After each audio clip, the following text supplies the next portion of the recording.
ঘটনাটো আমিতো ৰাতিপুৱাৰ পৰা ড্ৰাইভ কৰিলোঁ। ড্ৰাইভ কৰি উঠি আমি নেক্সট এটা টীম আহিছিলে, সেই টীমত তেখেতো আছিলে, যিজন আমি বনকৰ্মী এক্টিভ আছিলে তেখেতে তাৰমানে ড্ৰাইভ কৰি থকা সময়ত গাঁৱৰ মাজত হাতীটো সোমাই গ'ল, দুটা হাতীটো ফালৰি কাটি। তো সেই দুটা হাতীটোক খেদিব যোৱাত সেই দুটা হাতীটো চচা লয় বনকৰ্মীলৈ। তেখেতৰ নাম বনকৰ্মীগৰাকীৰ নাম সঞ্জু ইছুৱাৰী। নমস্কাৰ বন্ধু বান্ধৱী। বাক্সা জিলা তামোলপুৰত দুজন মানুহক হত্যা কৰিলে দুটা হাতীয়ে।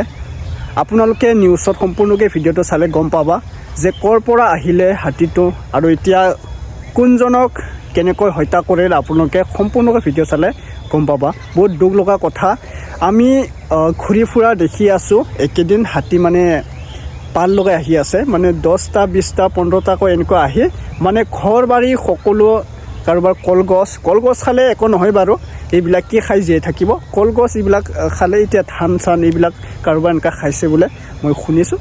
এতিয়া কলগছ খোৱাটো আমি ডাঙৰ কথা নহয়, কিন্তু মানুহক হত্যা কৰাটো এটা ডাঙৰ কথা। ঠিক তেনেদৰে মানে খাব লাগে, মানে আমি যেনেকৈ ভাত চাত এনেকৈ খাই থাকোঁ তেনেকৈ আমাৰ জীৱ জন্তুটো এটা খাবলৈ পাব লাগিব ন।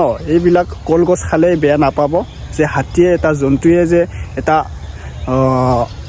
ভোক লগায় বা আমাৰ মানুহে যেনেকৈ ভোক লাগে সেইদৰে কোনো জন্তু যে ভোক নালাগে এনেকুৱা নহয়। এইবিলাক খালে বেয়া নাপাব, কিন্তু মানুহক হত্যা কৰাটো এটা ডাঙৰ কথা আৰু দুখ লগা কথা আমি দেখি আছোঁ। আৰু অনুৰোধ কৰিছোঁ আমাৰ অসম চৰকাৰৰ বা ফৰেষ্ট ডিপাৰ্টমেণ্ট জব কৰাবিলাকক আমি অনুৰোধ কৰিছোঁ যে অলপ জন্তুৰ কাৰণে এটা সুবিধা কৰি দিবলৈ লাগে, কিয়নো ঘূৰি ফুৰি আছে গাঁৱত।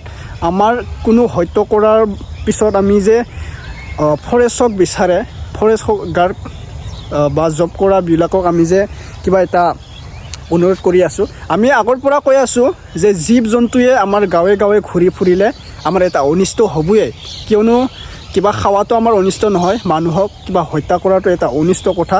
ঠিক তেনেদৰে বাক্সা জিলাত আৰু দুজন মানুহক হত্যা কৰিলে আপোনালোকে নিউজত সম্পূৰ্ণকৈ চাব। এতিয়া অলপ অসুবিধা হৈ আছে, আমি সুবিধা কৰি দিলে ভাল আছিল। ফৰেষ্ট ডিপাৰ্টমেণ্ট কৰাবিলাকে অলপ চাই চিন্তিকৈ যে জন্তু বা ক'ত ঘূৰি ফুৰিছে এইবিলাক অলপ চালে ভাল আছিলে। আমাৰ গাঁৱে গাঁৱে ঘূৰি ফুৰিছে, কেতিয়াবা ক'ৰবাত কলগছত, ক'ৰবাত ধান খোৱাৰ পাছত এইবিলাক আমি দেখি পাই আছোঁ। সেইকাৰণে কৈছোঁ অলপ চকু দিলে ভাল আছিল।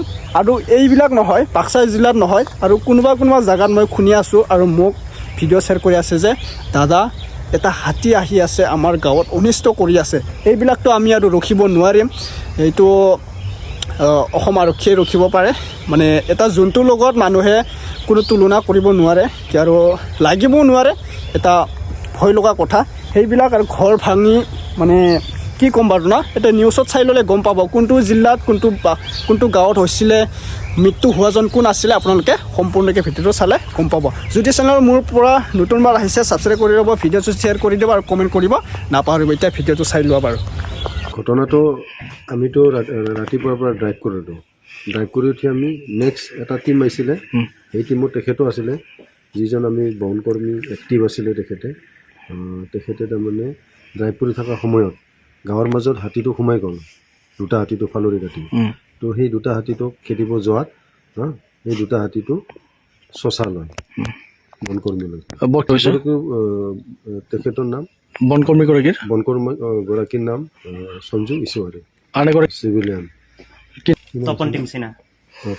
তপন টিমচিনা তেখেতো নিহত হৈছে। তেখেতো একেলগে গাঁৱৰ লগতে খেদিছিলে হাতীটো। তো তেখেতৰ নাম তপন টিমচিনা। সময়তে আমি এজন বনকৰ্মী আমি হেৰাব লগা হৈছে আৰু লোকেলিটিৰ পাব্লিক হাতী জাকৰ পৰা দুটা হাতী অতৰ্কিতে ওলাই ফালে তাৰমানে গাঁও ফিল্ড দৌৰ মাৰিছিল। লগে লগে আমি বনকৰ্মী হওক, আমি NGO বা লোকেল পাব্লিকে হাতীটো আমি খেদি পঠোৱাৰ কাৰণে আমি বহুত চেষ্টা কৰাৰ মাজতো মানে হঠাৎ কৰি হাতীটো তাৰমানে উগ্ৰ মূৰ্তি ধাৰণ কৰি আমাৰ বনকৰ্মী এজন আৰু এজন লোকেল পাব্লিকক তাৰমানে গছকি নিহত কৰিছে। আমি কি কম, যিজন মানে ব্যক্তি জনসাধাৰণক ইমান নিৰাপত্তা দি থকা ব্যক্তি এজন আজি আমি আমাৰ হাতৰ পৰা ক'ব গ'লে আমি ষ্টাফৰ পৰা আমি হেৰুৱাব লগা হৈছে। তেখেত ইমান এজন সাহসী আছিল আমাৰ এজন মানে ভাল এজন আমাৰ মানে বনকৰ্মী হিচাপে আছিল, কিন্তু আজি যিটো পৰিৱেশ হৈছে সেই পৰিৱেশৰ মাজত তেখেতে নিজেও তাৰমানে হাৰ মানিব লগা হৈছে, যাৰ কাৰণে তেওঁ অতৰ্কিতে হাতী গছকি মাৰি পেলাইছে আৰু এজন লোকেল পাব্লিককো মাৰি পেলাইছে। আমি চৰকাৰ প্ৰশাসনক এইটো কৈছোঁ, চৰকাৰক আমি যাতে পৰ্যাপ্ত পৰিমাণে তাৰমানে বনকৰ্মী নিয়োগ কৰক, সা সুবিধা দিয়ক, আৰু যিটো নিহত পৰিয়ালক যাতে তাৰমানে সেই বনকৰ্মী যিটো নিহত হৈছে আমাৰ ষ্টাফৰ ভিতৰত বা আমাৰ যি ভাই বন্ধু, তাৰ ঘৰত এজন চৰকাৰী চাকৰিয়ালৰ এটা সুবিধা প্ৰদান কৰক চৰকাৰক, মই এইটো অনুৰোধ কৰিছোঁ। কাৰণ কিয় তেওঁ যিহেতু কৰ্তব্য অৱস্থাতে তাৰমানে হাতী গছকি মৃত্যুবৰণ কৰিব লগা হৈছে, গতিকে চৰকাৰক মই বিশেষভাৱে মই অনুৰোধ জনাইছোঁ যাতে তেওঁৰ পৰিয়ালৰ এজনক হ'লেও আমাৰ চৰকাৰী চাকৰি প্ৰদান কৰি যাতে তেওঁৰ আহি থকা দিনবোৰত যাতে পৰিয়ালৰ কিবা এটা কৰ্মস্থান কৰি দিয়াৰ কাৰণে মই অনুৰোধ জনাইছোঁ। আৰু লগতে যিহেতু এজন পাব্লিকো নিহত হৈছে, সেই পাব্লিকৰো পৰ্যাপ্ত পৰিমাণৰ যাতে ক্ষতিপূৰণ, যাতে চৰকাৰী ক্ষতিপূৰণ যাতে পাওক, সেইটো মই কামনা কৰিছোঁ।